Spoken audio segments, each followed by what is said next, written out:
I'd like to welcome you to today's MIT SDM Systems Thinking webinar. My name is Lois Slavin. Today's presentation will be delivered by Professor Dov Dory. As you know, the title is To Model or Not to Model, Formalizing the Conceptual Modeling Thought Process to Benefit Engineers and Scientists.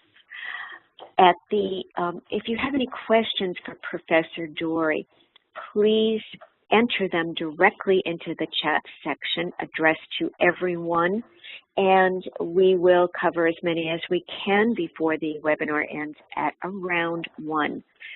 And we may have a few more extra minutes to go over. Also, for those of you who are interested in a recording or the slides, we will be sending a link to all registrants by the end of this week. And now I'd like to introduce Professor Dory. Everyone here at SDM and MIT is a big fan of his, and we're delighted to feature him today. Thank you very much, Lois. A good day or good evening, everybody. So let's get started. To model or not to model? That is the question. And let us start by thinking to ourselves how we explain ideas to each other when we want to convey some idea. So typically, we grab a pen and a piece of paper or a chalk and a blackboard if we are next to one, and we start scribbling shapes, often writing names next to them, and while we talk, we run lines with or without arrows among these shapes. And as we do this, we follow the reaction of the audience to see if ideas are understood. If not, we answer questions, and then we continue scribbling, and this goes on until we think that our idea is conveyed. This informal process is a starting point for what we call conceptual modeling. So what is conceptual modeling? It is a systematic, formalized process of describing, specifying, designing, and or explaining ideas, systems, products, or processes through a model. And this conceptual modeling process is applicable to both science, where we study what is known and what is missing to satisfy the desire of humans to know and to gain more knowledge, as well as to engineering, which is engaged in designing systems to benefit humans based on sound scientific principles that science finds.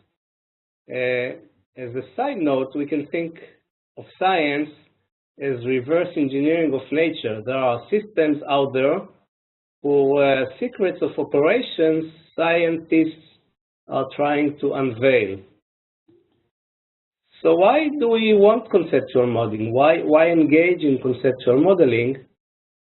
So we want to first convert our knowledge, which is tacit and fragmented, into one that is explicit and integrative. We want to construct concise models, which are mental pictures of either natural systems, that is science, and or artificial systems, which is what engineering does. And while we do this, we integrate the structure and the behavior of the system under consideration, and we want to do it at all the relevant levels of detail, starting from the very coarse and the abstract one all the way to the detailed and concrete. And finally, but not less importantly, we want to communicate the idea expressed in the model to all the stakeholders who are involved or have something to say or to gain or to lose from that model. And we do this through formal, unambiguous, actionable descriptions in the model.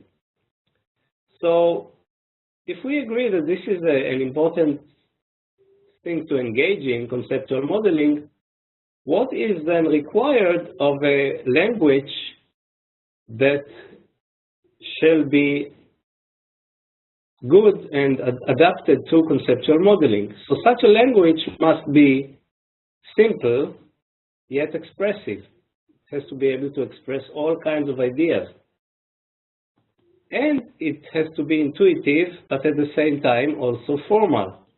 And these really seem to be requirements that contradict each other. And the challenge is to reconcile these seemingly contradicting requirements of simplicity, but at the same time being expressive, and intuitiveness versus formality. So what is wanted is really a conceptual modeling language that is simple yet expressive and also intuitive yet formal. So let's start to search for it. As a preamble, I want to mention Occam's razor. Some of you may have heard of this 14th century logician and priest William of Occam, a small village in England. He said that entities should not be multiplied unnecessarily. If you insist on the Latin version, here it is. In its extended version, the Occam razor states that if you have two equally likely solutions to a problem, choose the simplest. And this is an important guiding principle of OPM, object process methodology, which I will describe in this talk. So we have several theoretical foundations for a language. The first one is the three cognitive assumptions that were elicited by Mayer in 2003, who summarized previous studies. The first cognitive assumption is called dual channel processing. And it says that humans possess separate systems for processing visual and verbal representations, and these complement each other. The second cognitive assumption is that of limited capacity. It says that the amount of processing that can take place within each information processing channel is extremely limited. By extremely, Miller, in his famous magic number of 7 in 1956, said that that number is 7, but more recent studies put it as lower at 5, and my favorite is 3. Indeed, as you can see, this slide has 3 items. And so the third one is active processing. Meaningful learning occurs during active cognitive processing. Somebody has to be active in order to really process information and convert it into knowledge. And she or he has to pay attention to words and pictures concurrently. And this was the inspiration to a paper I published in Communications of the HCM back in 2008, which is titled Words from Pictures for Dual Channel Processing. And indeed, like I said, the design of object process methodology, OPM, accounts for these three cognitive assumptions, and we will encounter them as we go further. The second theoretical foundation is what I call universal ontology. So what is ontology to begin with? Ontology is rooted in philosophy, but put simply, it is a set of concepts for describing a domain. By domain, I mean something like industry, banking, the military, botany, zoology, healthcare, so on, and the systems within it, and relations among the concepts. So a universal ontology is a domain-independent set of concepts for describing systems in the universe, both natural and man-made. So rather than focusing on a specific domain, we want an ontology that is universal and is not dependent on a particular domain. And so, based on these premises, we have several design principles of OPM. The first one is simplicity. Just like Occam razor stated, simplicity is a must for modeling system. Why is that so? Because complexity is inherent in systems. There is very little we can do about this inherent complexity of systems. However, what we can do is simplify the way that we model those complex systems, but this has to be done without sacrificing accuracy nor sparing details as they are needed. And so the second design principle of OPM is minimum description language, which is inspired by the minimum description length principle of Rissanen from 1978, which states that if the same system can be expressed by two languages with the same level of fidelity, the one with the shorter description is preferred. So now we have several questions that we want to answer. First one is, what is needed to describe the universe? What set of concepts is required?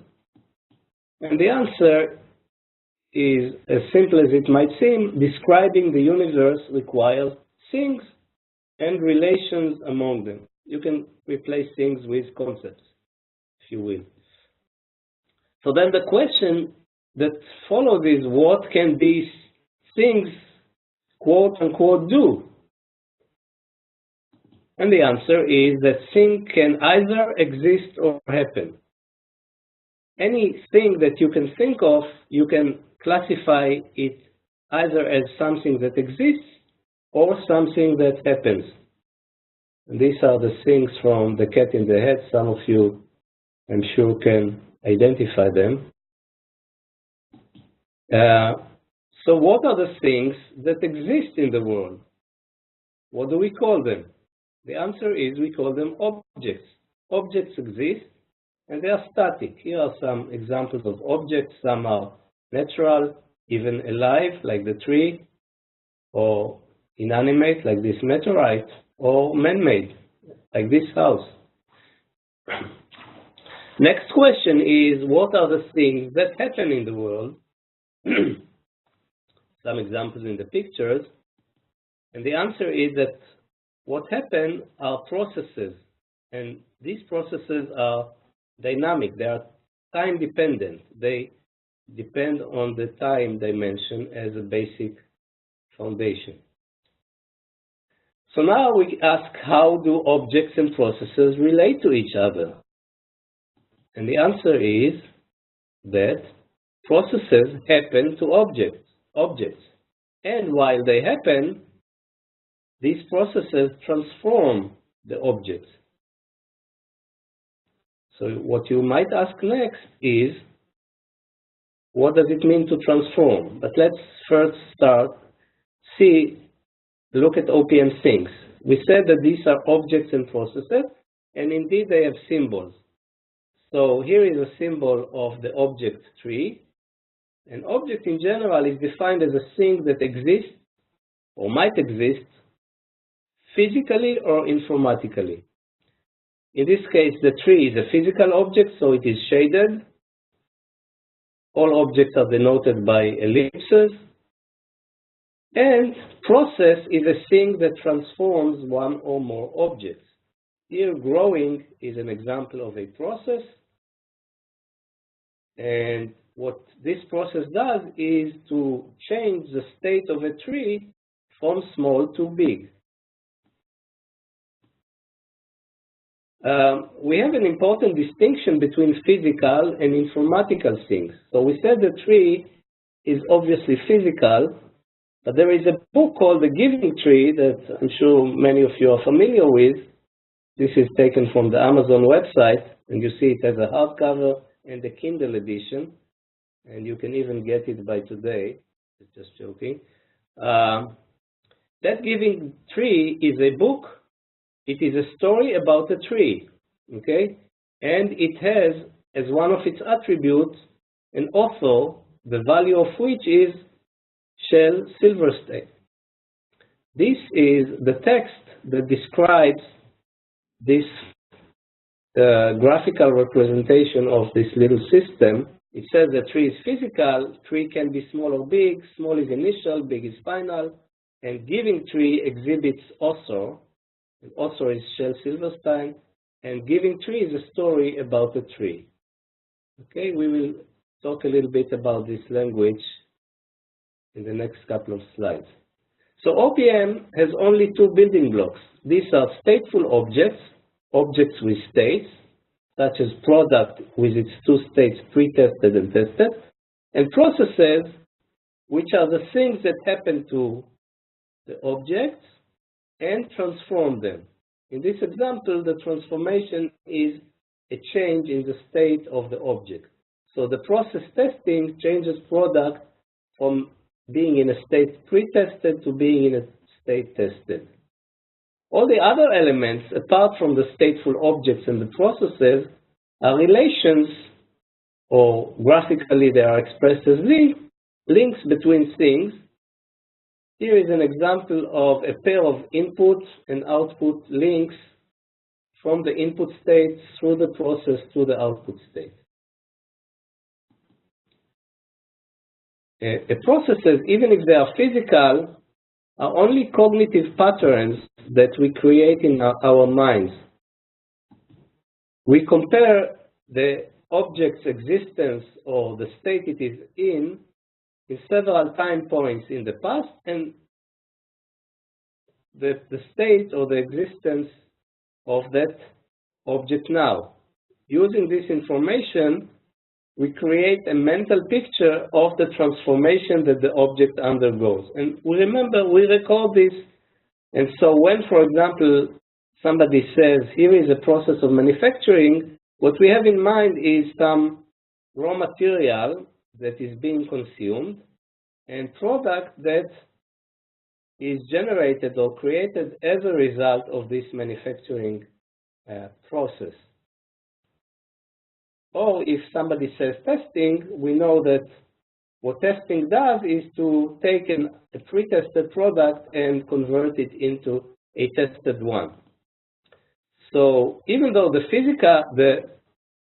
process may be physical, we cannot touch, quote unquote, the process. All we can touch are the objects that are input or output or undergo state change through that physical process.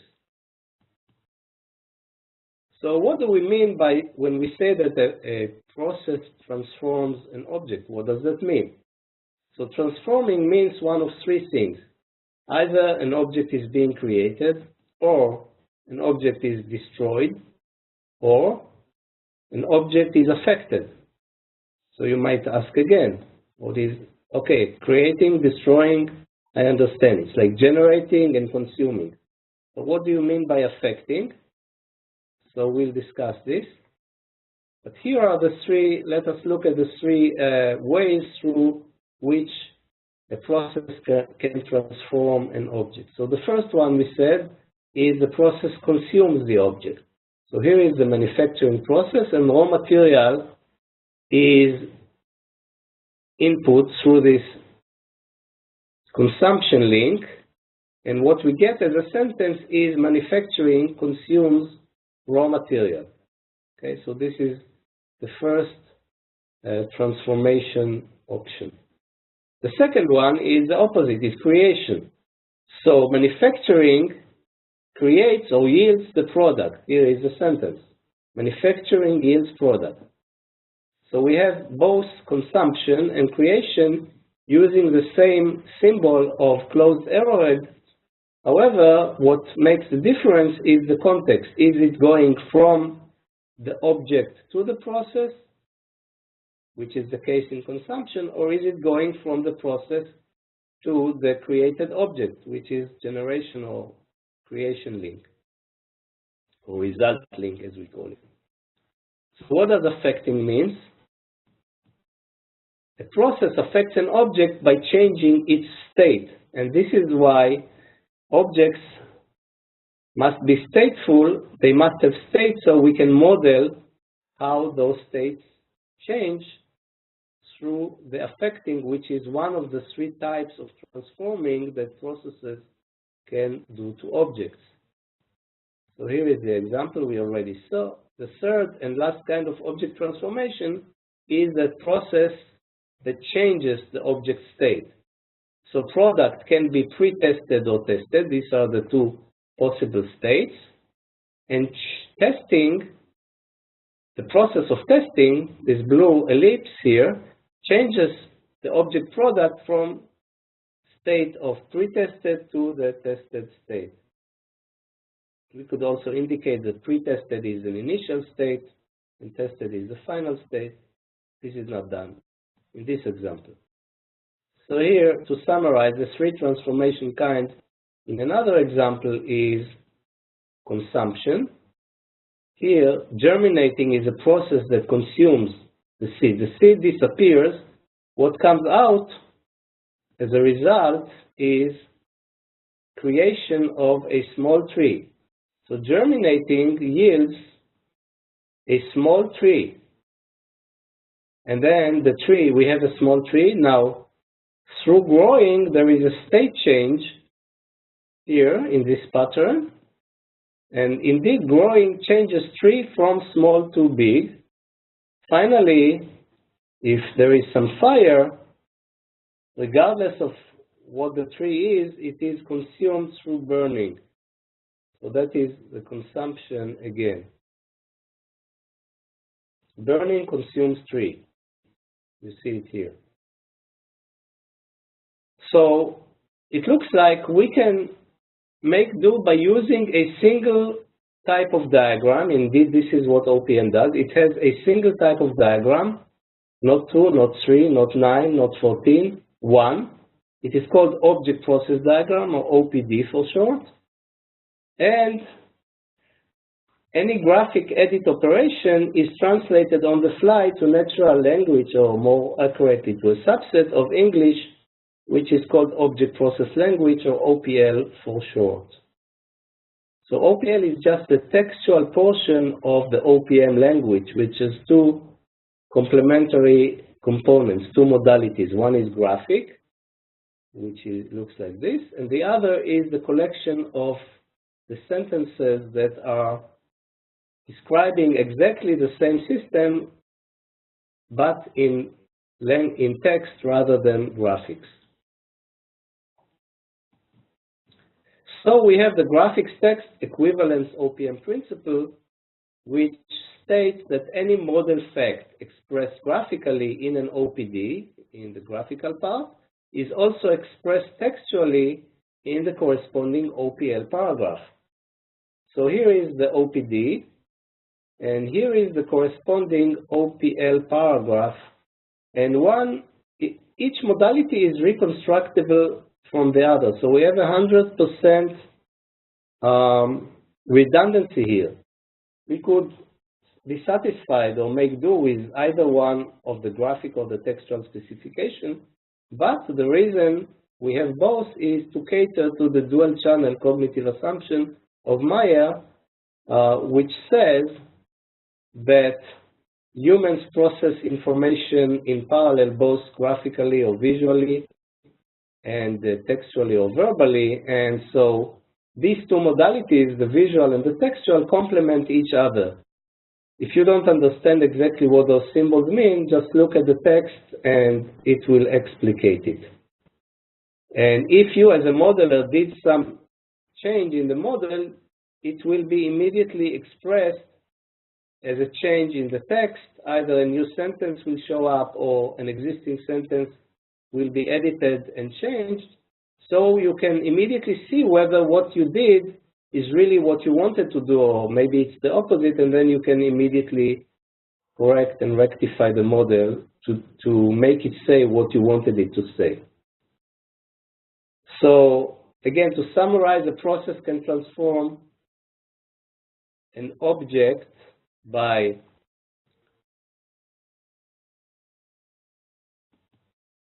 consuming it, or creating it, or changing its state, which we call affecting. And the OPL text is created on the fly in response to each graphic editing operation. This is the OPL paragraph of this OPD. Okay? So here is another question for you. What are the two major aspects that any system has, or of any system? And the answer is, here are the two. Structure, which is a static aspect. It answers the question what the system is made of, how the parts relate to each other, and it is a time-independent aspect. It is static. Then we have behavior, the other aspect which is the dynamic aspect, and it answers the question how the system changes over time, and in contrast to the structure, behavior is time dependent, and the two complement each other in a complete specification of each system. Now, in man-made systems, there is a third aspect that is specific to artificial systems but cannot be argued about any natural system, and this one is the functional aspect, the function, which is the utilitarian or subjective aspect, comes from the word utility. It answers the questions of why the system is built in the first place. For whom is the system built? Who benefits from operating the system? We cannot ask those questions with respect to natural systems such as the solar system. What is the function of the solar system? There's no meaning to such questions. Okay, so this brings us to an important theorem, which is the object-process theorem. It states simply that stateful objects, processes, and relations among them constitute a necessary and sufficient universal ontology. Remember, universal ontology is a set of concepts that are sufficient to specify any system in the universe. And this sounds like a very strong statement, so I have to prove it. So here is the proof. Actually, there are two complementary proofs. One is theoretical and based on logic or some mathematics, if you will. The second is empirical, and it is based on a big and growing set of examples from various domains. So let's start with the theoretical proof.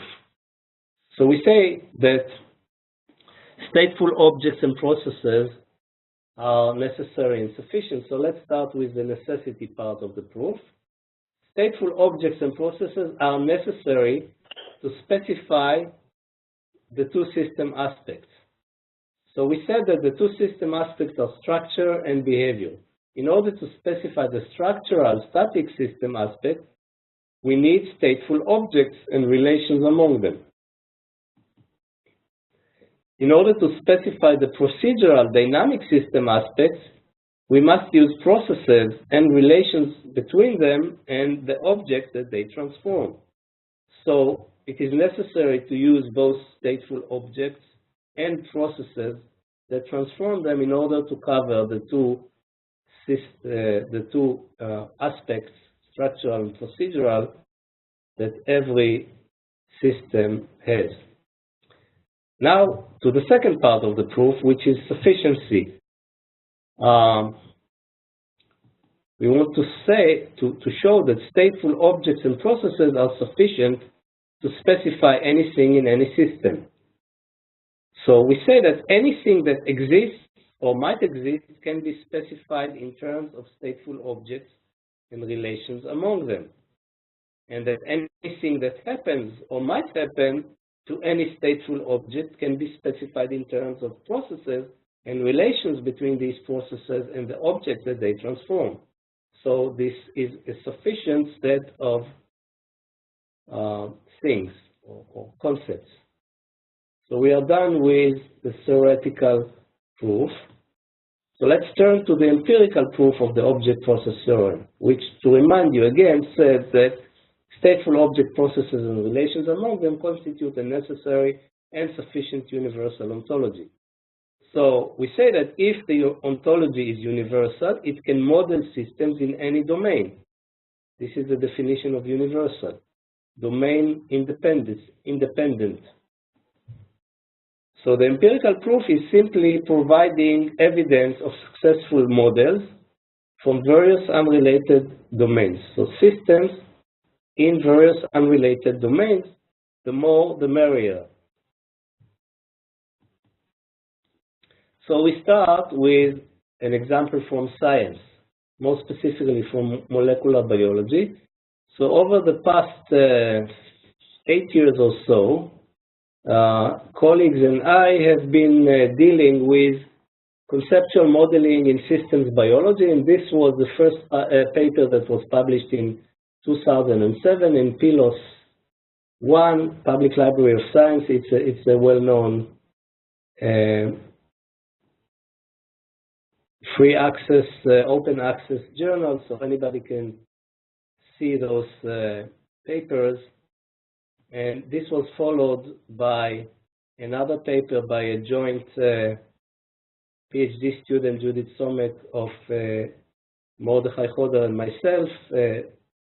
Professor Choder is from the Faculty of Medicine at the Technion, and he's a well-known molecular biologist.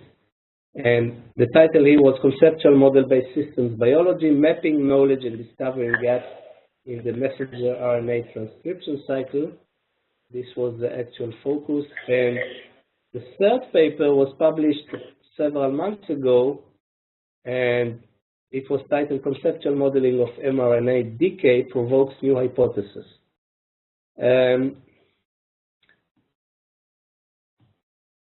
You can see that the now, oh, sorry, I clicked on it, so it brought me to this website. Okay, so you can see that the number of authors grows as we progress with the papers. Let me go back to this.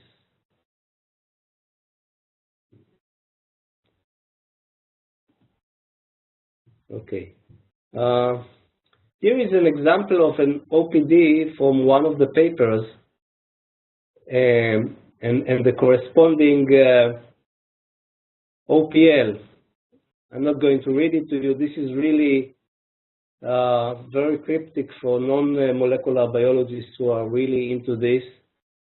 But you can just get the impression that there is something in it. This is simply a collection of statements in natural English of facts that were modeled based on some 45 scientific papers that are dealing with the subject of decay of the messenger RNA, and just a small excerpt from the end of the introduction to this paper, which says that beyond the scientific value of these specific findings, which we found, we actually really found some new stuff in molecular biology in this domain. This work demonstrates the value of the conceptual model as an in silico vehicle for hypothesis generation and testing, which can reinforce and often even replace risky, costlier wet lab experiments.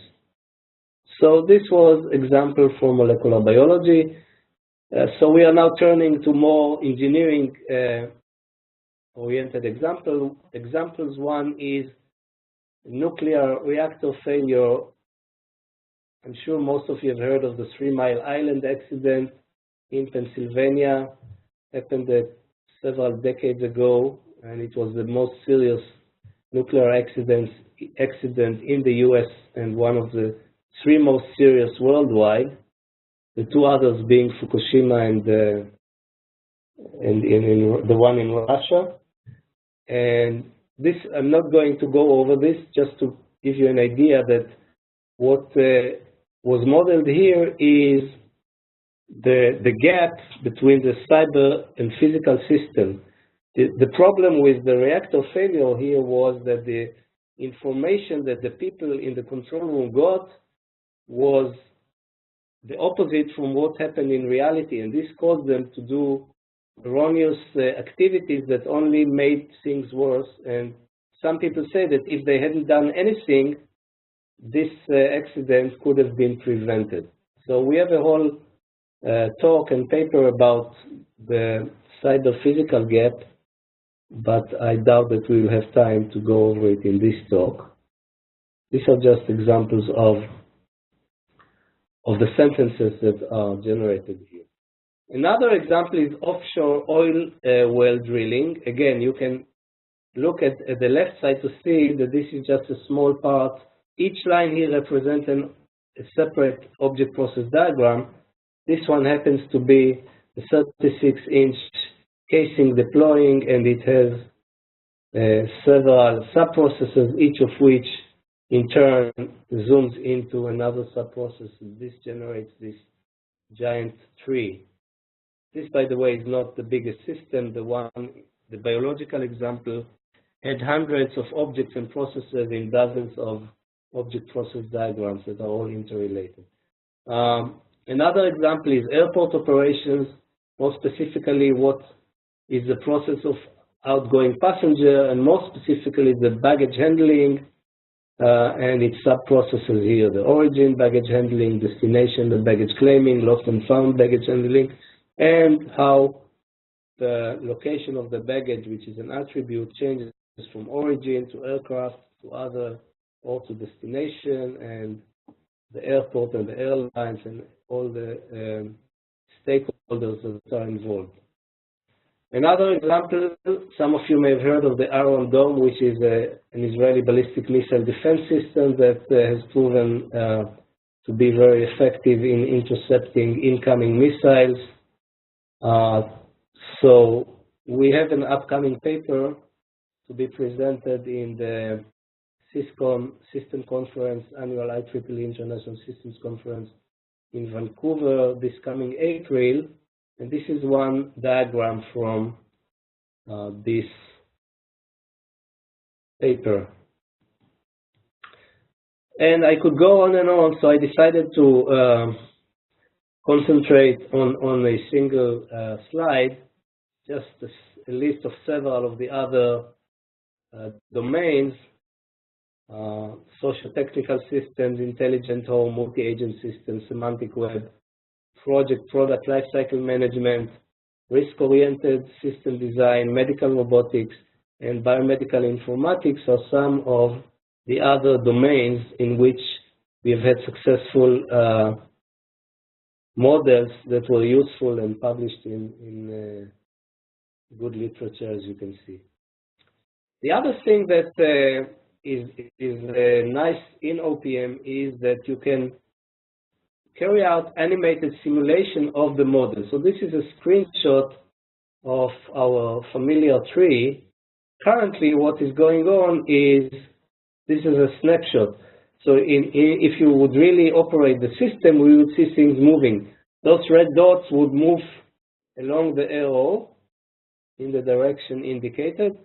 What is happening now is that growing changes tree from small to big. Earlier, germinating was a process that was operational. As you can see here, germinating was in the second time period.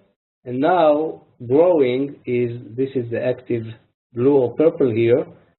And you can also see what objects exist at this point in time and at what states, and what was the history of the system prior to this point in time, and so on. So the animated simulation caters to the active cognitive processing, which says that meaningful learning occurs during active processing. So the activity here is that the human who designed the system now simulates it through animation, and this can also be shown to and communicated to audience in a pretty vivid fashion. And moreover, this is a really prime visualization and conceptual debugging tool. Because if your system is not designed right, it will not animate correctly and it will get stuck. And we have a testing problems log here that tells you where your logical bug is and what you need to change in order for it to work the way you want it. So let us now turn to how complexity is managed with OPM. So we already said the systems are inherently complex and there is little we can do about it. But in order to alleviate this complexity, what we do in OPM is what I call detailed decomposition. And this is done through three main refinement abstraction mechanisms. One is called in-zooming or out-zooming, which I will talk about soon, and the other is unfolding and folding. The third one is state expression and state suppression. So let us see what is behind the idea of in-zooming, out-zooming. So you all know about those Russian babushkas or the onions that you can peel and see more and more inside. So this exactly is the idea in in-zooming. And out-zooming is just the reverse, the inverse operation.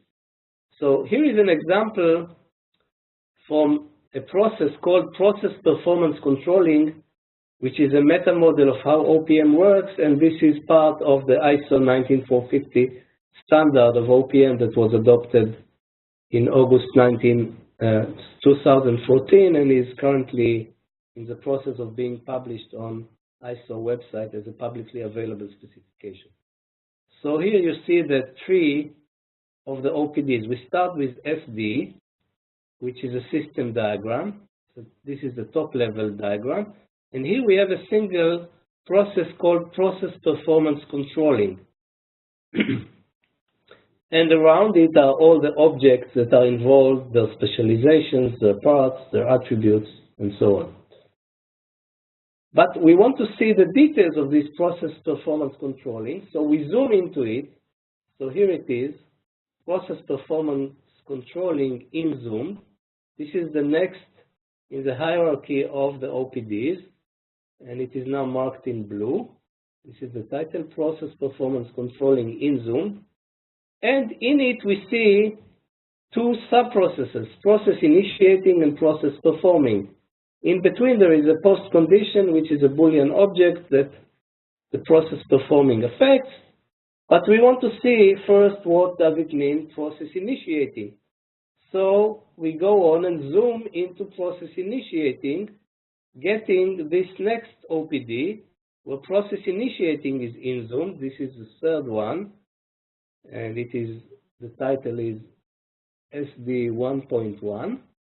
And in it we see precondition evaluating as the first subprocess, and then canceling or starting as two alternative subprocesses that are subsequent to the precondition evaluating.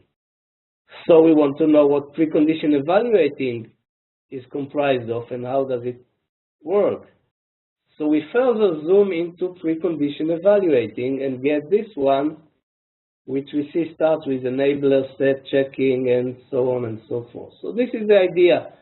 You can go on indefinitely. Here we have two further in-zooming levels, which I don't show here, but the idea is clear. And this can be done, like I said, indefinitely until the modeler is happy with the level of refinement or of detail that the system is at. And in our messenger RNA decay model, we actually have as much as 11 levels of depth. So imagine this is going all the way here also. So the nice thing, the interesting thing about it is that all the OPDs, all the diagrams at any detail level are self-similar. As you can see here, they look the same. All of them only contain stateful objects, processes, and relations among them. There is nothing else, and there is no need for anything else.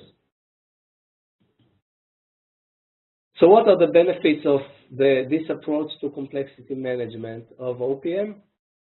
First, as I said, there is no limit on the level of complexity of the system being modeled, because you can specify the system structure and behavior at any level of detail by recursively zooming into processes. You can do it to objects, you can unfold processes or objects, which I don't have time to talk about, but this is a similar parallel activity.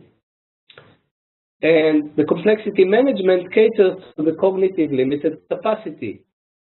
Each diagram is not overly complicated, yet all of them are aware of each other. All the OPDs are actually partial views of the same system at different levels of detail, and any change in one diagram, for example, of a name of an object or a process or a link, is propagated to all the other relevant OPDs. So all the OPDs are actually just partial views of the same big system that if we wanted to put it all on the same screen or piece of paper or blackboard or whiteboard, it would be so overwhelming that no human being could ever make sense of what is going on.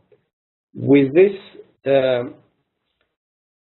mechanism of refinement and abstraction, in-zooming, out-zooming, and so on, we can control the amount of details that any single diagram has, and therefore make it such that it won't overwhelm, catering to the limited capacity of humans to process information. Okay, so we are nearing the end. Let us start to summarize. So the foundations of OPM are, first, simplicity and minimal ontology, which says that stateful object processes and processes that transform them and relations among them are the only things that needed to model any system in any domain and at any level of complexity. The modeling approach of OPM caters to three cognitive assumptions: the dual channel processing. We do this by graphics and equivalent text. The limited cognitive capacity, the refinement abstraction mechanism that I just talked about, caters to this cognitive assumption, and active processing is addressed through the animated simulation, which also is used for visual logical debugging of the activity of systems. OPM unifies the three major aspects that any system, as we argue, at least any man-made artificial system has. The function, why the system is built, for whom, for what purpose, who benefits. The structure, which is a static aspect, what the system is made of, what are the relation between its parts, and the behavior, the dynamic aspect, how the system changes over time. These three aspects are all expressed bimodally, that is, both in graphic and equivalent text, in a single model, single type of diagram, not more than one. The universality of OPM is due to the fact that it uses this minimal ontology, and it is formal, yet I hope that I managed to convince you that even though it is formal, it is intuitive, and it can be used for conceptual modeling of systems from any engineering or science domain at any level of complexity, and it unifies the function, structure, and behavior that any system exhibits in a single model. And as I mentioned, this is a new ISO 19450. It is soon going to be freely downloadable as a publicly available specification. There is a new publication system of ISO that is web-based, and we're having some technical difficulties with converting the Word document into a web publishable, but this is being solved now. But there is, for several years, free OPCAT software that is downloadable from this website, which is the website of the Enterprise Modeling Systems Laboratory, and you're welcome to use it. Speaking about which, some resources are the book, which you can access here. There is this website which has journal and conference papers, the OPCAT software that I mentioned, presentations, projects, and other pieces of information. There is a MIT short course in the summer that you might be interested in. And here is a link if you want to join the OPM community. You can do it. And I'm now open to questions, and hopefully I'll have answers. Lois?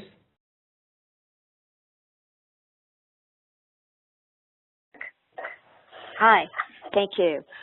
Doug, that was wonderful. Thanks very much. I will get to the questions after a very quick reminder that all registrants will be sent a link to the recording of this webinar and to the slides by the end of this week. So getting right into the questions, first one from Robert Senzig, who asks, for clarification, is growing physical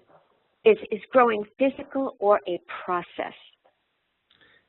So the answer is both. It is a physical process, but like I indicated, even though it is physical, because it is a process, it cannot be touched like the tree can be touched. The process is, like I said, is actually just no more than a pattern, a cognitive pattern that we create in our minds to compare the object at different points in time. So the tree was small, and as we observe it in progressing time points, it is becoming bigger and bigger. So the process of growing is our picture of what happens to the tree over time. Therefore, we cannot touch the growing, even though it is a physical process. But we can touch the tree at any point in time that we are near it. Okay. Thank you. From Amit, who asks, there's actually several questions in this entry. How does OPM handle performance modeling, byproducts and main products modeling, noise and control factors modeling, and modeling of non-functional features like failure rates or reliability? Okay, so can you say them one by one? Okay, let me start saying. Sorry, let me start by saying that in general, all those things, if I remember them correctly, in the question, pertain to attributes of either desired or existing attributes of the system, and they are emergent from the system's architecture, which is the combination of structure and behavior of the system. And we can assign attributes and metrics and even quantities as values for these attributes, and then we can monitor the system, we can simulate it under certain conditions, and even get some quantitative answers on top of the qualitative picture of the system. This is a general response. I can talk more about each of the parts of the question, but I'd rather take another question. Okay. Amit, just a note here, you will be sent, as will all other registrants, a link to Professor Dory's email address, so you can contact him directly about some of the specifics of your questions if you'd like. The next question is from Christopher Hoffman, who says, how do you see OPM and SysML/UML coexisting in a typical product development process? If it does not, has OPM demonstrated the capability to displace SysML/UML? Okay, thank you for this question. I happen to have a slide. I have to skip to the end of the. I happen to have a slide in my appendix, in a backup slides that compares OPM to SysML in various aspects. So let me get to it. Meanwhile, let me indicate that we have done research showing that actually SysML and OPM are complementary in that. Okay, here we go. So theoretical foundation of SysML is UML, is the object-oriented paradigm. OPM, as we saw, is founded on minimal universal ontology and the object process theorem. In terms of documentation, SysML has 1,670 pages. OPM, the new standard, has 130 pages. OMG was the standardization body of SysML. ISO of OPM. Number of diagram kinds is 9 in SysML, 1 in OPM. Both have graphic modality, but OPM also has a textual modality. There is no distinction between physical and informatical things in SysML we saw that it exists in OPM. There is some other distinctions that OPM has and SysML not. So OPM actually, even though it only has one type of diagram and not 9 like SysML, can definitely replace SysML.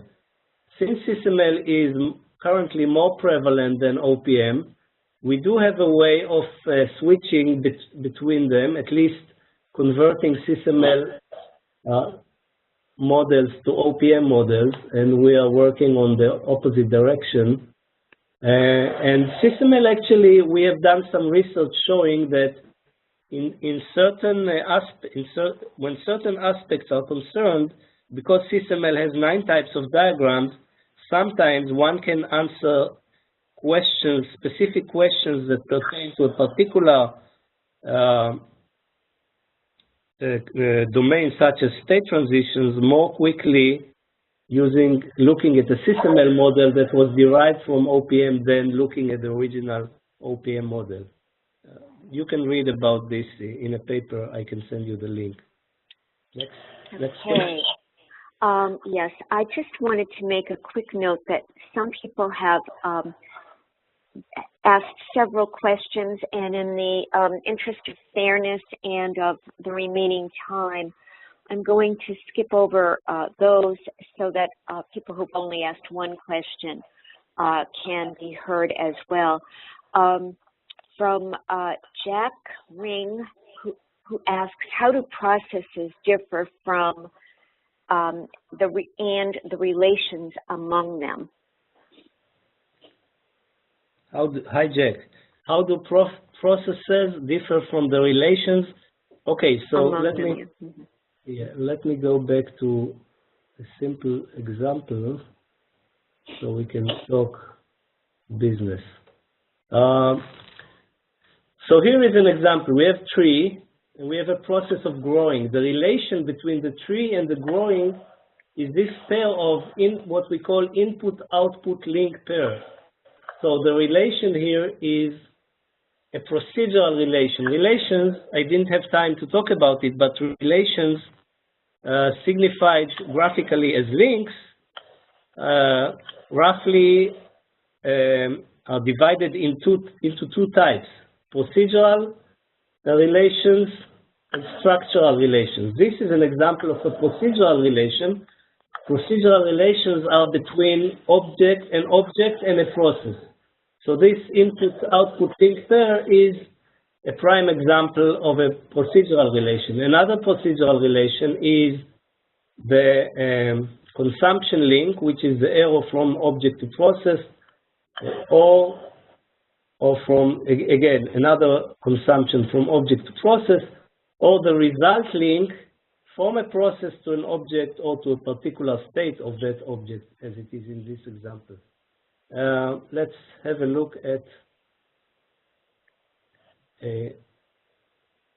okay, here is an example of structural relation between a reactor primary unit, and which is comprised of or consists of system generator and reactor core, and the primary cooling system, which in turn is comprised of pressurizer and pilot operator release valve, and so on. And here is an example of another structural relation, which is a relation between an object and its attribute, which happens here to be pressure and temperature. So these are structural relations are between objects and objects, or between processes and processes, whereas procedural relations are between objects and processes. Next question, please. All right. For those of you who need to sign off at 1 o'clock exactly, I would just like to give you a heads up that our next webinar will be on February the 23rd. The title is How to Open Source the Creative Process, Democratizing Innovation, Product Design, and Development and Technology Strategy. It will be given by Ali Amawasi. For those of you who can stay, the next question is from one of our favorite SDM alums, Gordon Johnston from NASA, who looks like he wants some clarification. He says, does this apply at the quantum level where things behave both as objects and processes? Yeah, thank you. That's really an excellent question. And actually, I think that indeed here OPM comes very handy. I didn't have time to talk about these borderline cases, but even in the more mundane world, even if we don't go into the quantum world, there is a whole list of quasi-processes, processes that syntactically or grammatically sound like processes, but are actually descriptions of static situations. For example, holding or binding or attaching or surrounding. And these ones are relations that are better described as the structural relations between objects without processes. I talk about it in the book. And also there are processes, there are objects that are almost like processes. So there are all kinds of borderline cases in which there is a fuzziness between this clear-cut distinction between objects and processes. But overall, except for those very esoteric niches, we've found that this distinction is very clear-cut, and actually there is what I call the process test, which has several criteria to make a distinction between what is an object and what is a process. I don't have time to talk about it now. Next. Okay. From Christos Calaverintinos, what value can modeling in OPM provide for capturing knowledge to be used in knowledge-based engineering systems, and how can we measure that value? So OPM is really excellent as a vehicle for knowledge representation and more generally for knowledge management, because unlike text, free text that you can write anything and the opposite in the next sentence and nobody will shout back at you, if you try to put it in an OPM model, it will simply not add up. The system will resist, so to speak, because the system has some, if it is built correctly and the software that supports OPM modeling has some of it, will indicate to you, first of all, not all the links can be linked between objects and processes, as I indicated. Structural links can only be done between among objects or among processes. Procedural links can only connect object to process and so on. So it won't let you do things that don't make sense to begin with. And if you try to then and you try to animate it, it will get stuck and stuff like that. So this is an excellent vehicle for really collecting and documenting and managing knowledge in any domain. Next question. Okay, we have time for one or two more questions, maybe three, but we need to have a hard stop at 1:10. This is from Javier Rodriguez Heffernan, who asks, could OPM be used for optimizing systems such as logistics channels? If yes, could you please provide an example? Yes, so OPM, at least primarily, was not designed as a quantitative mathematical tool. However, the recent standard for OPM, ISO 19450, does have the notion of numerical values for attributes such as temperature and cost and pressure and stuff like that. And also every process in OPM, every mathematical operation can be represented as a process. So in principle, you can do any kind of calculation, mathematical, quantitative that you want. This is not always practical, so what we have done is, and we already have this working, is to have the ability to link OPM at the bottom, at the detailed level, to more mathematical optimization-oriented software such as Simulink, and so we work together by having Simulink of mass work being the subcontractor, if you will, for OPM for the purpose of computation. Next question. Sure. This is from Sammy, who wants to know, are you familiar with IDEFO? And if so, would you compare OPM with IDEFO? This is IDEF0 is what you mean. Yes. IDEF0 is one of the standards that was around for quite a long time. And actually, everything that exists in IDEF0 can be modeled in OPM, but in OPM you can do many more things that IDEF0 does not provide for. Next question. Okay. This is from Dwayne, who says, this is a fabulous modeling scheme, but how is it applicable specifically to systems thinking? Okay, thanks, Dwayne, for this great question. Actually, I just corresponded with the systems thinking working group of INCOSI, and I think that, as I indicated there is a lot of stuff that could be used for system thinking, and OPM can be, I think, a very good vehicle for expressing ideas in system science. And I'm really looking forward to more interaction with the system thinking working group in INCOSI, in more general, anybody who is interested in system thinking. Okay. From Nelson, can I model the structural change in an object produced by a process? If so, how? Yes.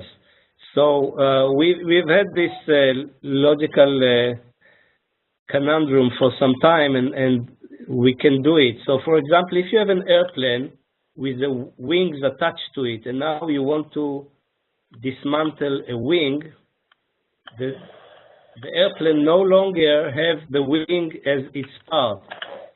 So we model the link itself as an object in its own right, and when you attach the wing to the body of the aircraft, the link is created, and when you dismantle it, the link is consumed.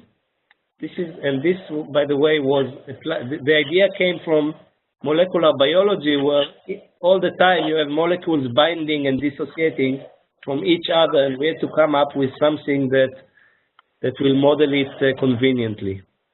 Next question. Okay. From Rob Fott, who says there's a striking similarity to systems dynamics that uses stocks and flows which simulate behavior over time. Are you aware of it, and how do you comment on the differences between them? Yes, I'm absolutely aware of systems dynamics. It's also born at MIT a few decades ago, or maybe half a century ago, and it is a very good way to really model dynamics of systems. In OPM, the emphasis is primarily more on breaking down the concepts into objects with states and processes and show how they interact. And I'm still waiting for a graduate student to do the work to combine the two, because I know that it is doable and there is great value in combining them. Great, thank you. Thank you very much, Professor Dori. Thank you, everyone, for your interest in this topic and your great questions. We had many more questions than we had time to answer them. So I encourage you, when you get your follow-up email with Professor Dori's email address, to contact him directly.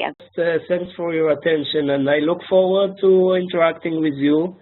And if you're really interested, please join the community using the link that is in the presentation, and feel free to email me.